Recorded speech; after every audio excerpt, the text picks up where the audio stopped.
On va commencer par lire un verset du Srimad Bhagavatam.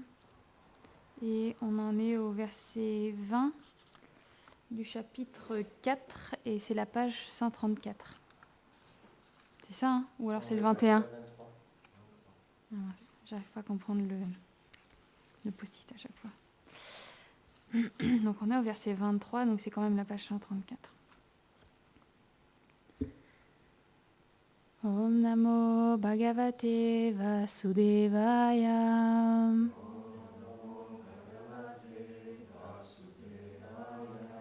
Om Namo Bhagavate Vasudevaya.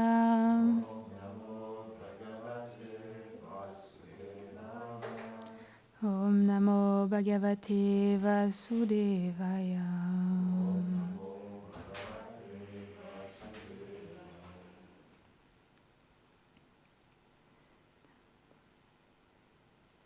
Taetara Shayo Vedam.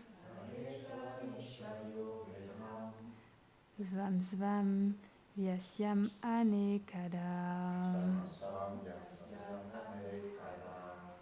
Shishyai Prashishyai Stas. Shishyai Vedaste Shakino Bhavan. Traduction. Transmis par ses sages et leurs disciples, puis par ses disciples à leurs disciples, et à leur tour à leurs disciples, les Védas devinrent diversifiés en d'innombrables branches à travers des successions de maîtres à disciples. Et il n'y a pas de commentaire.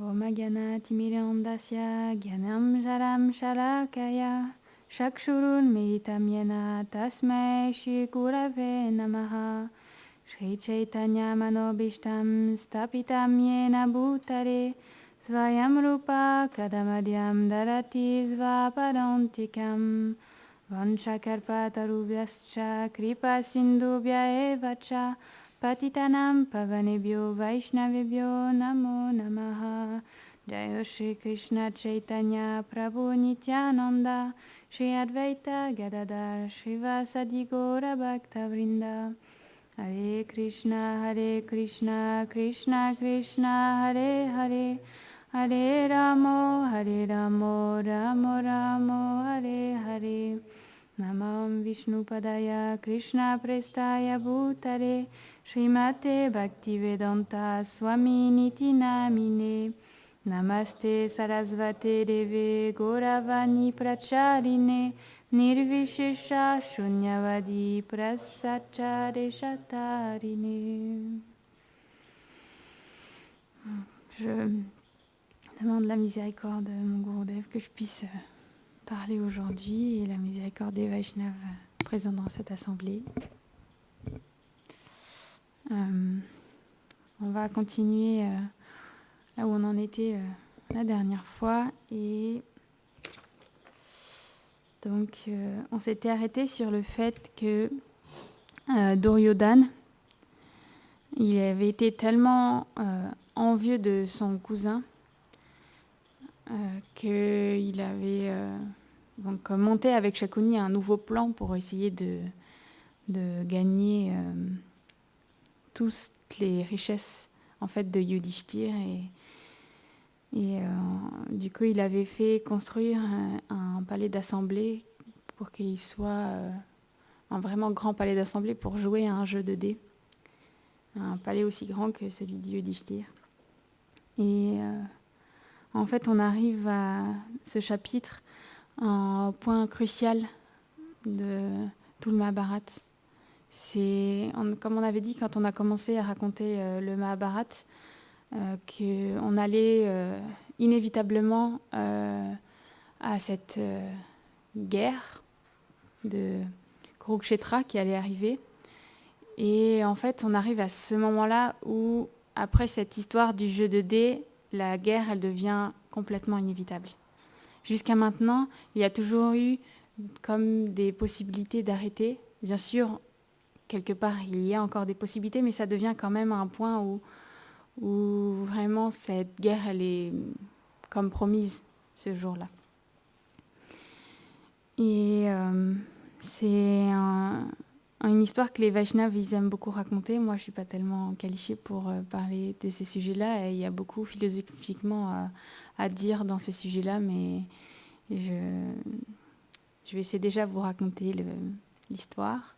Et peut-être quelqu'un voudra parler aujourd'hui ou plus tard du fond qu'il y a dans cette histoire-là. On ne racontera pas tout de toute façon aujourd'hui. Et donc on arrive au moment où donc après le Rajasuya et donc les plans, on va dire, de Duryodhana, ils sont faits à Hastinapur, mais en tout cas au royaume de Yudhishthir, après ce Rajasuya, son royaume, il a beaucoup d'opulence et tous les habitants de son royaume, ils vivent vraiment dans une grande opulence. Tout le monde a des vêtements très riches, tout le monde a des parures en or. Tous les habitants de son royaume, ils ont des parures en or. Et tous les jours, régulièrement, il y a des nouveaux rois qui viennent voir Yudhishthir et qui lui offrent des tribus. Et donc, du coup, son royaume, il est vraiment extrêmement florissant et il est beaucoup apprécié. Et c'est Yudhishthir, dans ses occupations journalières, soit il était dans son palais d'assemblée, dans son devoir de roi, de faire audience, etc., régler les affaires du royaume. Et quand il n'avait pas d'affaires à régler, alors il allait voir les sages et il appréciait beaucoup d'écouter les sagesses qu'il distribuait. Et c'est dans ce contexte-là où Yudhishthir, il était avec les sages, en train de les écouter, que Vidura, il arrive dans son royaume. Et quand Yudhishthir, il voit Vidura arriver, qui est son très cher oncle, et qui a toujours pris soin de lui, il est vraiment dans l'émotion et très heureux de l'accueillir. Alors, il lui rend les hommages et il l'accueille d'une belle façon, mais il se rend compte dans les yeux de Vidura qu'il y a quelque chose qui ne va pas. Et donc il lui pose des questions. Qu'est-ce qu'il y a? As-tu une mauvaise nouvelle à m'annoncer? Est-ce que le roi va bien? Est-ce que ses fils vont bien? Est-ce que le royaume va bien? Ou est-ce que les fils obéissent toujours à leur roi, leur père? Est-ce que les sujets suivent bien aussi le roi, etc. S'il te plaît, dis-moi ce qui se passe. Et en fait, Vidura lui dit oui, en fait, je suis venue sous l'ordre de Dhritarashtra, le roi. Il m'a dans un premier temps demandé savoir si tu allais bien, etc. Donc on va dire ça, c'est les protocoles un peu classiques. On demande toujours quand on va dans un endroit, on demande toujours si la personne va bien et si son entourage y va bien. Et ensuite, il m'a envoyé venir te chercher, toi et tes frères, parce qu'il a construit un grand hall d'assemblée. Et dans ce hall d'assemblée, il veut que tu fasses un jeu amical avec Duryodhana. Et en fait, quand Yudhishthir, il entend ça, il ne comprend pas, il fronce les sourcils. Et en fait, il dit, mais pourquoi il veut que je joue? Parce que les jeux, ça mène toujours qu'à des conflits. Et en fait, Yudhishthir est déjà conscient que l'équilibre avec Duryodhana, il est déjà fragile et que de demander à faire un jeu de dés, ça allait juste attiser les conflits. Et il ne comprend pas, il ne sait pas quoi faire en fait. Et donc du coup, il s'en remet à Vidura, il lui demande un petit peu comment il doit réagir, parce que à cause de ce jeu-là. Et en fait, Vidura, il lui explique effectivement qu'il a essayé de convaincre Dhritarashtra de ne pas faire ce jeu-là, mais qu'il n'a pas pu le convaincre. Et qu'effectivement, les paris, parce que les jeux de dés, c'est des jeux avec des paris. Et ça amène, les paris sont toujours la racine de la misère. Et en fait, il lui explique ces choses-là. Et Mais en fait, Yudhishthir, bien qu'il n'avait pas du tout le désir de participer à ce jeu de dés, en fait, Vidura lui explique que c'est Dhritarashtra qui l'a envoyé, qui est Dhritarashtra qui l'a demandé. Et parce que, comme on l'avait dit il y a une semaine ou deux, je ne sais plus, Yudhishthir, il a fait le vœu de toujours obéir à ses aînés. Et de toute façon, de toute sa vie, il a toujours obéi aux ordres de ses aînés.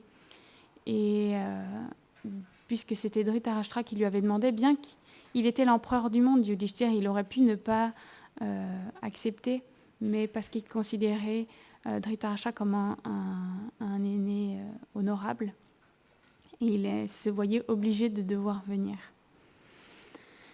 Donc, il a demandé à ses frères de se préparer, et ils sont commencé à faire le voyage jusqu'au royaume de Dhritarashtra. Il est venu avec ses épouses et donc avec ses frères. Et quand ils sont arrivés au palais, bien évidemment, ils ont été très bien accueillis. Ils leur ont fait visiter le nouveau bâtiment. Et à ce moment-là, ils l'ont accueilli dans leur quartier. Ils leur ont partagé un très beau festin. Et les femmes, elles ont été accompagnées jusque dans les quartiers des femmes, puisque comme on l'a déjà dit dans la philosophie védique, dans la façon de vivre, les femmes, elles avaient leur quartier, donc c'est les quartiers de Gandhari, il y a différentes chambres, etc., qui sont organisées. Et donc toutes les femmes, elles vivent dans ces endroits-là. Et donc toutes les épouses des Pandavas sont arrivées avec Kunti. Et c'est expliqué qu'elles étaient tellement belles et que quand les belles filles de Dhritarashtra les ont vues, elles ont eu comme de l'envie aussi.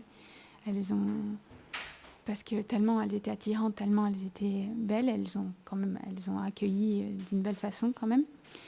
Et juste pour dire voilà, que vraiment, même par rapport aux belles filles de Dhritarashtra, les épouses Pandava, elles étaient incomparables. Et donc la nuit est passée et le jeu devait avoir lieu le lendemain. Donc le lendemain arrive et Yudhishthir, il arrive avec ses frères dans le palais d'assemblée où le jeu était préparé. Et Yudhishthir, il ne comprenait pas pourquoi il avait été appelé comme ça et il n'avait vraiment pas ce désir que ce jeu il ait lieu. Et d'une certaine façon, il voulait le faire comprendre à Dhritarashtra, puisque c'est sous son ordre qu'il était là. Et donc, il fait part, Yudhishthir, que aucune prouesse, elle a été atteinte grâce à des jeux, en fait, des jeux trompeurs, des jeux comme ça. Et en fait, Shakuni, il commence à rigoler et à dire « Ah, t'as peur de jouer, c'est ça ?» Et il commence à avoir une sorte de joute un petit peu verbale de « Si tu veux pas jouer, t'es pas obligé, etc. » Mais Yudhishthir, lui, il regarde le roi et il essaye d'avoir son aval pour que le jeu n'ait pas lieu, en fait. Et donc, il essaie d'expliquer par des moyens philosophiques d'expliquer que ce jeu, il n'a pas de raison d'avoir lieu et que de toute façon, un jeu comme ça de hasard, avec des paris, c'est fait pour quand on veut obtenir des richesses. Et lui, il n'a vraiment pas ce désir. Il a dit, moi, j'ai déjà suffisamment de richesses, je n'ai pas ce désir de gain supplémentaire. Et il explique que les jeux, comme ça mène au conflit, c'est pas une bonne chose non plus. Et il a été, par certains de ses enseignants, certains sages, il lui a été dit qu'il n'était pas bon de jouer contre des experts. Et c'est Shakuni qui se mettait en avant. Il comprenait bien la situation, que ça allait être contre Shakuni qu'il allait devoir jouer. Et Shakuni, lui, il est connu comme un très très très bon joueur. Il joue que avec des experts, Shakuni. Et le jeu de dés, il en a fait c'est comme un but dans sa vie, c'est comme sa vie. C'est vraiment, les jeux de dés, il est vraiment très... comment dire ? C'est comme sa vie et son âme, en fait, les jeux de dés. C'est hyper... il est vraiment, vraiment expert. Mais malheureusement, Shakuni continue à parler. Et en fait, Yudhishthir il se retrouve dans l'impasse parce que les aînés ils ne répondent rien. Et parce que dans les codes, Yudhishthir dit en fait, je ne peux pas ne pas accepter de jouer ce jeu-là parce que c'est un défi. Et le jeu de dés, il est considéré c'est comme la guerre en fait. Quand on nous défie à un combat, un kshatriya, dans ses obligations, un guerrier, il ne peut pas refuser un défi. Il ne peut pas refuser de se battre. De la même façon, les jeux, on ne peut pas refuser un défi aux jeux qui sont considérés de la même manière. Alors bien qu'il n'avait pas envie, il avait toujours gardé sa vertu et toujours obéi aux lois. Et à cause de ça, il allait être obligé de jouer contre Shakuni. Et bien évidemment, Yudhishthir, il comprenait très bien que même s'il allait jouer contre Yudhishthir, ça n'allait pas être vraiment contre Yudhishthir qu'il allait jouer, parce que bien que Shakuni, il était un très bon joueur, il n'avait pas les richesses suffisantes pour jouer contre lui. Et donc, il exprime à voix haute qui va jouer, qui va parier, qui va jouer contre moi en fait. Et là, Duryodhana, il dit c'est moi en fait. Moi, je vais jouer contre toi, mais laisse Shakuni lancer les dés pour moi. Et en fait, Yudhishthir, il explique que ça s'est jamais vu. Normalement, c'est celui qui parie qui lance les dés. C'est lui qui doit jouer. Et que c'est contre les règles du jeu. Mais encore une fois, les aînés, ils n'ont rien dit. Et en fait, Bhishma, Drona, tous, ils baissaient la tête parce que Bhishma lui-même, il avait essayé de convaincre le roi que ce jeu, il n'ait pas lieu, mais il n'avait pas pu. Et il était dans l'impossibilité, du coup, de vraiment pouvoir dire quelque chose. C'était complètement à Dhritarashtra. C'était le seul Dhritarashtra qui était dans la capacité d'arrêter ce jeu. Mais il faut croire que ce n'était pas du tout son désir parce qu'il n'a pas ouvert la bouche pendant ce jeu. Et du coup, les mises ont commencé. Shakuni, il a encouragé. Alors, si tu veux jouer, alors commençons. Et donc, Yudhishthir, il commence à défaire un collier d'une valeur inestimable qu'il avait autour du cou et le met comme une mise. Et Shakuni commence à jouer. Et alors, je ne connais pas exactement les jeux védiques, mais il semblerait qu'il faut citer un chiffre. On doit lancer les dés. Et il faut que le chiffre qu'on dit, ça tombe sur les jeux de dés. Donc, Shakuni commence à jouer, il dit un chiffre, il lance les dés, et là, il se met à crier « J'ai gagné !» Et donc, du coup, il est heureux de ça, et Yudhishthir, il dit « Mais c'est bon, t'es content, tu obtiens ce que tu veux par ce jeu trompeur ?» Et quelle satisfaction ça t'apporte de jouer en gros, parce que lui, il sait très bien, tout le monde sait que Yudhishthir, c'est pas un grand joueur, et lui, c'est un joueur expert qui joue contre quelqu'un qui n'est pas un joueur expert, et il connaît vraiment la racine de ce jeu de dés, le pourquoi en fait ce jeu de dés il est organisé, et Yudhishthir, il est complètement conscient de ce qui se passe, mais lui, Yudhishthir, il est toujours conscient de Krishna, et il prend refuge complètement en Krishna, et en fait, il se dit que s'il doit tout perdre à ce jeu de dés, alors c'est certainement la volonté du Seigneur. Et il a toujours gardé son mental fixé sur Krishna, même pendant tout ce jeu de dés, en fait. Et il continue. Yudhishthir, il se prend au jeu de continuer. Et il lui dit, t'as pas autre chose à miser? Et en fait, il lui dit, oui, j'ai encore j'ai des jarres j'ai beaucoup de jarres qui sont chacune remplies de 1000 pièces d'or. Et ça, ce sera ma nouvelle mise. Et à ce moment-là, c'est à Yudhishthir, il annonce un chiffre, il lance le dé, malheureusement, il perd. Et alors, du coup, c'est à Shakuni de prendre le relais. Et lui, bien évidemment, Shakuni, il ne perd jamais. Et donc, il cite un chiffre. Et de nouveau, il rafle la mise. Et donc là, à ce moment-là, ça commence à avoir vraiment...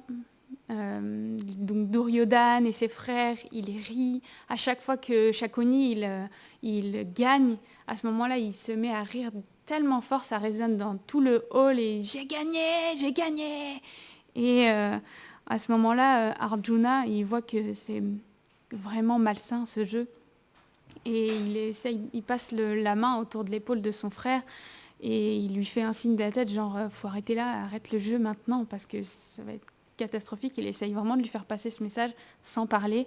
Et en fait, Yudhishthir, il n'en prend pas compte et il annonce les nouvelles mises. Et donc là, à ce moment-là, il annonce qu'il joue 100 000 servantes qui sont chacune ornées de parures, très bien habillées, qui sont qualifiées dans les 64 arts de servir, en fait, et surtout de danser et de chanter. Et à ce moment-là, il les joue, il les perd. De la même façon, il parie des serviteurs. Et en fait, les mises, elles commencent à s'enchaîner. En fait, il va miser aussi d'innombrables des éléphants, des chats, des chevaux célestes, dont les chevaux célestes que Arjuna il avait gagné. Il avait obtenu du Gandharva, je ne sais pas si vous vous souvenez, quand ils étaient au bord du Gange et qu'ils avaient combattu un Gandharva finalement qui était devenu leur ami, il avait donné des chevaux célestes et il a parié aussi, il a perdu ces chevaux célestes là aussi. Et il a parié aussi des animaux qui étaient dressés, mais par milliers en fait. Et après, il a commencé à jouer des soldats, des centaines de milliers de soldats. Il a joué ses soldats. Il a perdu ses soldats. Et avec leurs armes, avec leurs arsenals, tout compris, il a perdu. Et en fait, là, à ce moment-là, c'est expliqué que Yudhishthir commence à avoir la fièvre du jeu. Et en fait, il accumule les mises et en fait, il est en train de perdre tout. Il joue tout l'or, des métaux précieux, des pierres précieuses. Et en fait, il accumule comme ça les mises, il accumule. Et Bhima et Arjuna, ils bouillonnent, ils ont qu'une seule envie, c'est de se lever et de tuer Duryodhana. Bhima, il rêve de lui attraper le cou et de l'étrangler. Et en fait, il peut rien faire. Parce que Yudhishthira ne leur a rien dit et que c'est leur aîné et qu'ils ne feront rien tant que Yudhishthira ne leur dira rien. En fait. Donc ils sont coincés derrière lui et en fait c'est expliqué qu'ils commencent tous à transpirer et Bhishma aussi et Drona aussi, ils sont là, ils baissent la tête et tout le monde commence à transpirer et en même temps ils ne peuvent rien faire. Et tout le monde, en fait, dans le palais d'assemblée, on n'entend plus que le rire de Duryodhana et de ses frères. On n'entend plus que Shakuni qui rit et qui dit « J'ai gagné, j'ai gagné !» On n'entend plus que Yudhishthir qui accumule les mises et les mises et les mises et les mises et les mises. On n'entend plus que ça dans le palais d'assemblée. Et à ce moment-là, Vidura, il se lève parce qu'il n'en peut plus. Il n'en peut plus de ce jeu. Il voit toute cette misère et Dhritarashtra qui fait rien. Il est incapable de dire quoi que ce soit. Il voit que c'est complètement contre toute vertu, ce jeu. Et pourtant, il dit rien. Alors Vidura, il se lève quand même. Et il regarde le roi et pour que ce soit entendu de tous, il commence à parler de la naissance de Duryodhana. Il lui rappelle la naissance de Duryodhana. Il lui dit « Ô roi, te rappelles-tu pas qu'à la naissance de ton fils, il a crié comme un chacal? Te rappelles-tu pas le conseil que je t'ai donné, d'abandonner ce fils parce qu'il serait la cause de la destruction de ta maison? Est-ce que tu te rappelles pas de ça ?» Et en fait, il commence à expliquer que ce jeu, il est tellement mauvais, comment ça se fait qu'il dit rien. Et en fait, il lui dit « Mais est-ce que tu vois pas que Duryodhana, il se comporte comme... » Il lui raconte une histoire de quelqu'un de ceux qui viennent chercher le miel, en fait. Et donc, des fois, les ruches, elles se mettent comme au niveau des falaises, des montagnes assez pentues. Et elles sont très hautes. Leur nid est vraiment très, très haut. Et à ce moment-là, par l'appât du gain de vouloir obtenir le miel, alors les hommes commencent à escalader la falaise sans prendre en considération le danger qu'ils ont de tomber, en fait. Et là, il explique que Duryodhana, il est juste comme cet homme qui veut aller chercher le miel et que la chute, elle va être terrible.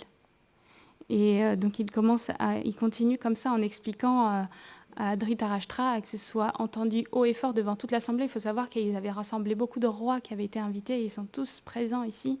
Ils voient tout ce qui se passe. Et il leur rappelle aussi l'histoire de Kamsa. Que Kamsa lui-même, il a été tué par son propre peuple. Parce que la dynastie, elle était en en danger pour sauver leur propre dynastie, ils ont été obligés de rejeter leur roi et de le tuer. Et donc c'est de la même façon, en fait, Vidura, il demande à Dhritarashtra, là maintenant, de rejeter son fils, puisqu'il ne l'a pas fait déjà par le passé. Il lui dit maintenant, il est temps que tu rejettes ce fils qui est vraiment misérable, quoi, qui n'a aucune vertu et qui est plein de cruauté. Et en fait, il lui dit, il est temps que tu rachètes ces pans et que tu rejettes ce corbeau. En fait, il parle des pans en tant que les Pandavas. Il est temps que tu les... En gros, il demande à Dhritarashtra de donner refuge aux Pandavas comme ses propres fils et de rejeter Duryodhana. Et Dhritarashtra, il dit rien. Il écoute et il dit rien et il réagit pas.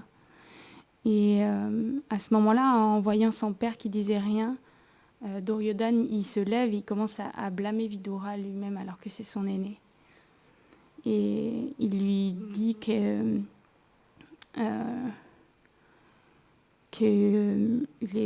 pour lui, c'est comme malhonnête qu'il réagisse et qu'il rejette comme ça parce que Vidura, il est maintenu par le roi lui-même. Alors comment ça se fait qu'il puisse lui parler d'une telle façon, en fait?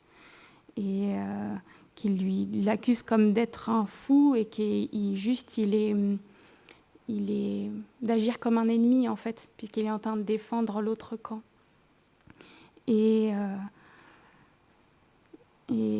en fait, Vidura, il explique que le jeu, en fait, il doit s'arrêter là, parce que sinon, il va vraiment avoir une guerre. Si le jeu, là, maintenant, il continue, parce que les mises, elles sont fortes, et qu'il voit bien que Yudhishthira, il est en train de perdre tout son royaume. Il essaye d'expliquer au roi que s'il continue, il va y avoir une guerre, en fait. Et qu'il devrait aussi renvoyer Shakuni dans son royaume de Gandhara.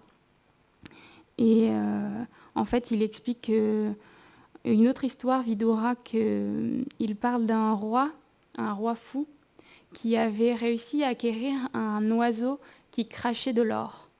Et complètement, parce qu'il était fou et parce qu'il avait fait preuve complètement d'un manque d'intelligence, il avait tué l'oiseau pour pouvoir avoir l'or plus rapidement. Mais en faisant ça, il s'amenait lui-même, que ce soit dans le présent ou dans le futur, à son malheur.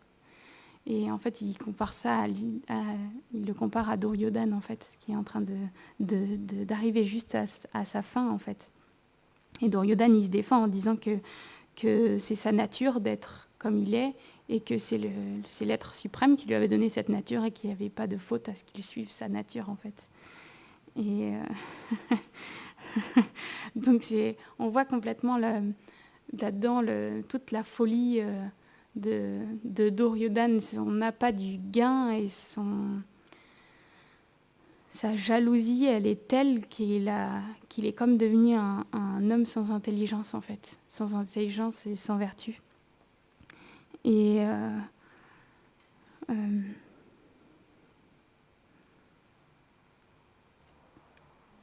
Vidura, il se met à parler, en fait, à Duryodhana et il lui explique que il est en train d'attiser, en fait, comme la colère de 5 serpents. Il voit la colère qui se développe dans les yeux des Pandavas. Et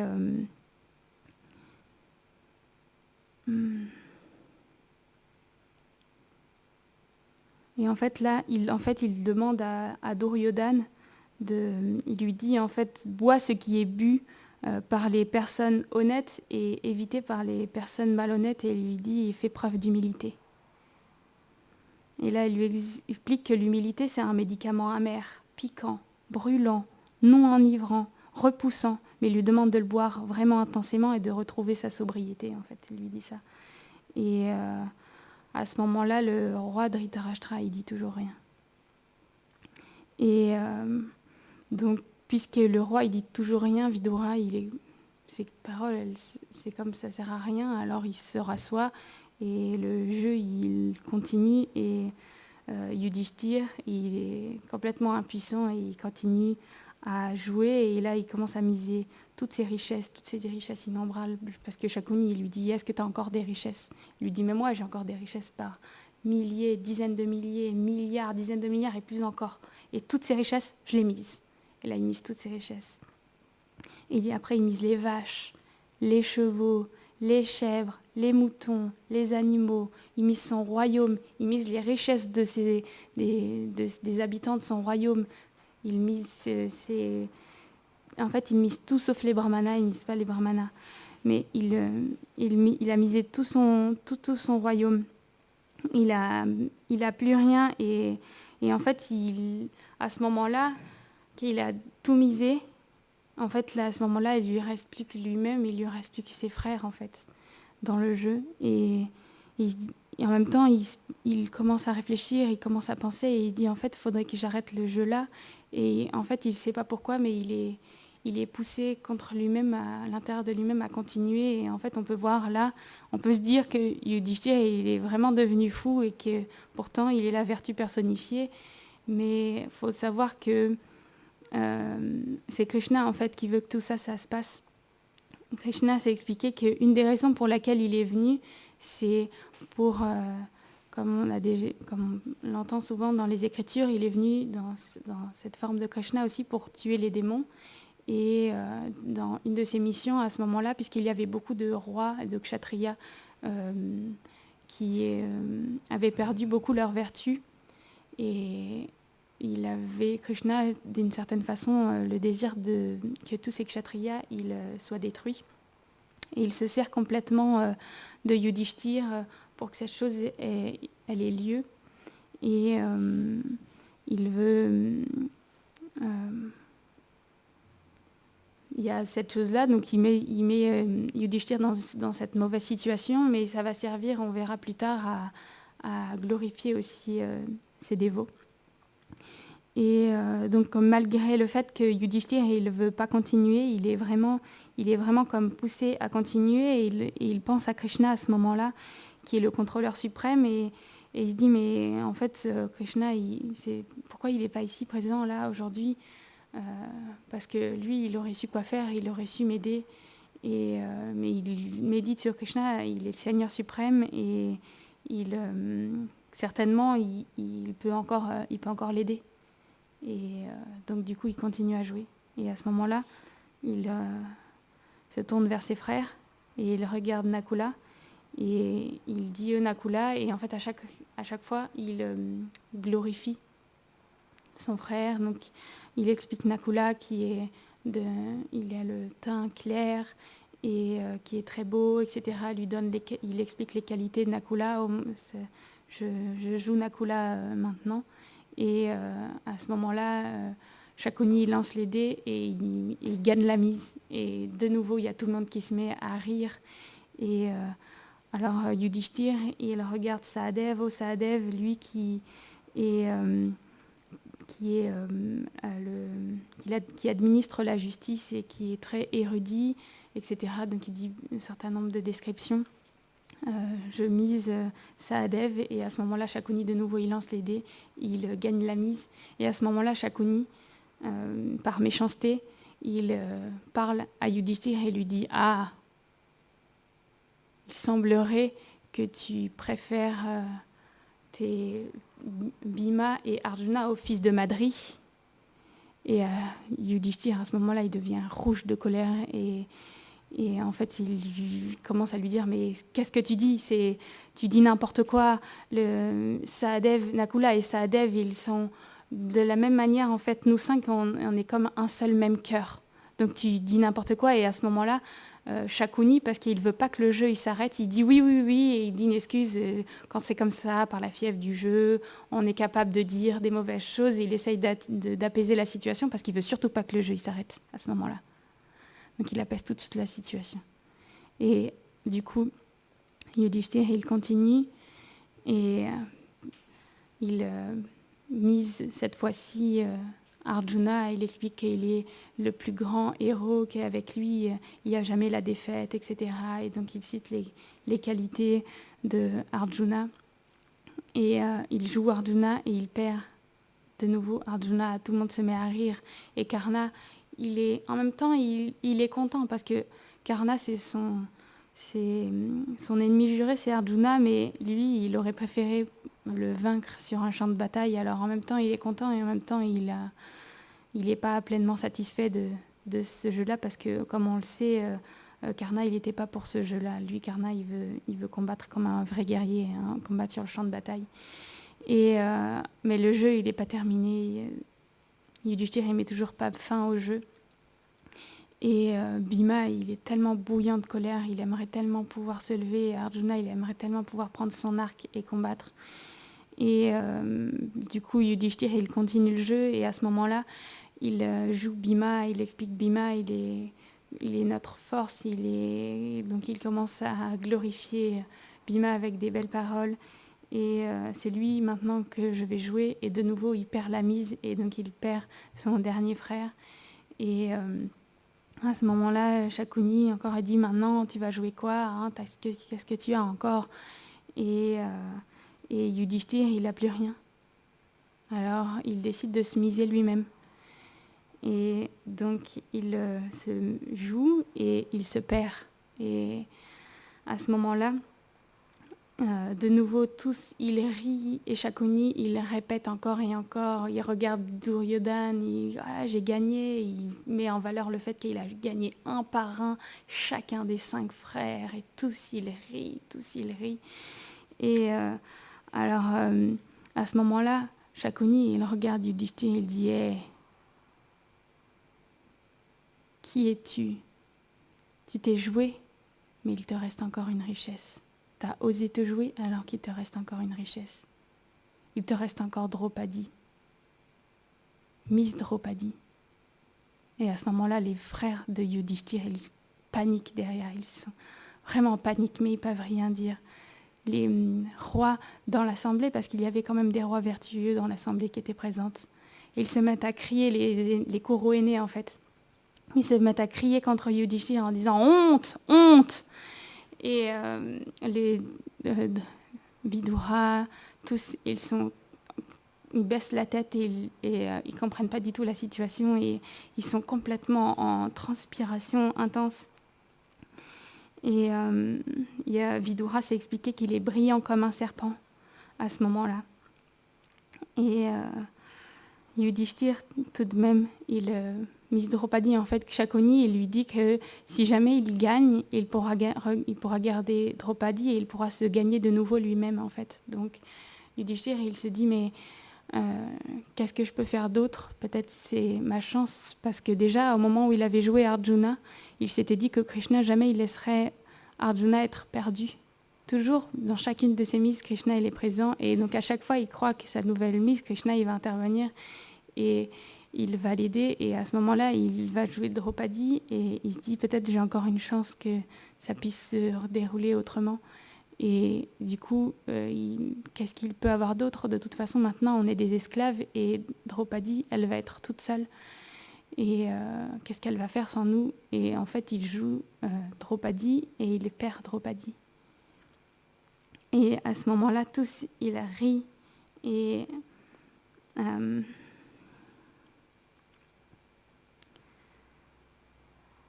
en fait, Duryodhana, il parle à Katwa. Katwa, c'est un autre nom de Vidura. Et en fait, il demande à Vidura d'aller chercher Draupadi maintenant. Elle est considérée comme une esclave. Et il lui demande d'aller la chercher pour qu'elle puisse venir. Maintenant, elle va être plus bonne à nettoyer les chambres et elle va aller vivre avec les servantes. Et il lui dit maintenant, va chercher Draupadi. Et Vidura, lui, il peut pas. C'est pas possible. Et de nouveau, il se lève. Et il blâme Duryodhana et il lui dit, mais comment tu peux accepter ça? Comment même Draupadi, elle pourrait être gagnée alors que Yudhishthir, il s'était déjà perdu lui-même, il était lui-même déjà un esclave. Il s'était déjà perdu lui-même, alors dans le jeu, il ne devrait pas être capable de jouer Draupadi. Draupadi, elle ne peut pas être perdue, elle ne peut pas être gagnée par Duryodhana en fait. Et il lui dit, tu es en train de te mettre la corde au cou. Tu vois pas comment tu parles? Tu es en train juste de te mettre la corde au cou.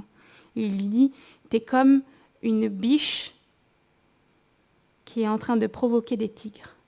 Maintenant, tu devrais arrêter de parler comme ça. Et il lui dit, tu es en train de placer sur ta tête 5 serpents venimeux. Et bientôt, tu vas retourner au royaume de Yamaraj. Et en fait, il condamne complètement les actes de Duryodhana. Et Duryodhana, juste, il rit et il dit juste « honte à toi !» Parce que vraiment, il ne comprend pas les paroles de Vidura. Et en fait, Vidura, déjà un petit peu plus tôt, quand il était intervenu auprès de Dhritarashtra, et que Duryodhana, il avait déjà pas compris la façon dont Vidura, il était quelque part comme s'il était contre les Kauravas. Et en fait, Vidura, il expliquait que